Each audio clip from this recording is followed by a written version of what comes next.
I'm Herbunk, and I'm in Green Bay, Wisconsin at Lambeau Field, home of the Green Bay Packers.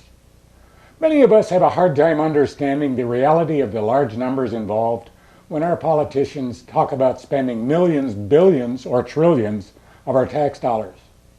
To put these large numbers into perspective, consider this.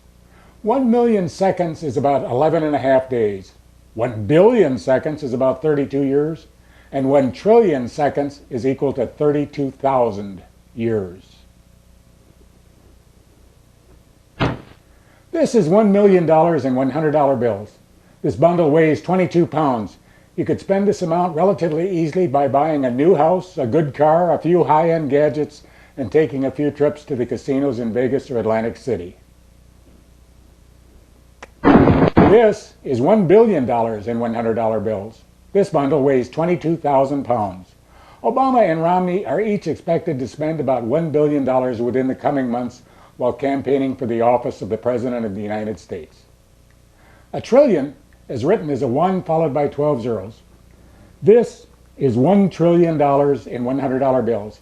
It covers this field from end zone to end zone and sideline to sideline to a depth of more than 8 feet. This money weighs 11,000 pounds, which is as much as the Eiffel Tower in Paris weighs. Our government spends this much money every 99 days. Look at this screen to see how fast Obama is spending your money. Assuming that you are one of the 55% in this country who actually pay any taxes, that is. Keep in mind that our government borrows 40 cents for every dollar that they spend. The United States national debt is currently increasing by $2 million every single minute. About $168 million every single hour, well over $4 billion every single day, and more than $125 billion per month. Our government will spend $1 trillion every 99 days, of which they will add another $400 billion to our deficit. In 4 years, Obama has failed to pass even one budget. And in each of those 4 years, he has added well over $1 trillion to the deficit. I'm standing on top of $4.7 trillion in $100 bills, the amount of new debt run up by Obama's administration. This pile of debt extends from goal line to goal line and sideline to sideline and is stacked more than 49 feet high and weighs 51,700 tons, which is roughly the weight of a naval battleship during World War II. It took me more than 2,248 semi-truckloads to haul this money into Lambeau Field.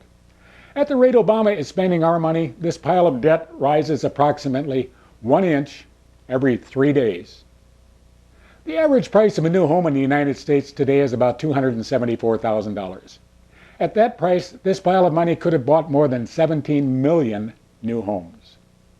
If we wanted to pay off the debt that has accumulated during Obama's presidency, every man, woman, and child in this country would have to pay $15,084.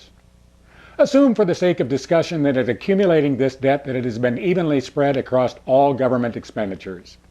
The debt within the red zone is from mandatory expenditures, which are those required by programs covered by laws outside of the budgetary process. Within the red zone, 32 yards of debt resulted from overspending on unemployment, Social Security, federal retirement and disability, and job training. The remaining 27 yards in the red zone is debt incurred by overspending on Medicare and Medicaid. The debt within the green zone was caused by discretionary expenditures, which are adjusted on a yearly basis as a part of the budgetary process. Within the green zone, 20 yards of debt resulted from overspending on defense and international security. Debt incurred by paying off the interest on the national debt within the green zone amounted to 7 yards. And the remaining 14 yards of debt within the green zone can be attributed to overspending on a wide variety of programs, including veterans benefits. And looking at where the money was actually spent, it becomes obvious that if we want to reduce the debt, we need to reduce expenditures in the 3 areas where we spend the most money: Social Security, Medicare, Medicaid, and defense. The President has been unwilling to formulate a serious plan to reduce spending in any of those 3 areas and has spent most of his time calling for increased taxes on those who make more than $200,000. Increasing taxes on those making more than $200,000, as Obama proposes, would give the government $55 billion, which would be enough additional money to run the country for less than 1 week. The media and the liberals tell us that we should really worry about what Mitt Romney does with his money. Judging by the size of this Obama deficit, maybe it's time to stop picking away at Romney's success as a financier and really worry about what Barack Obama is doing with our money. Thank you for your time.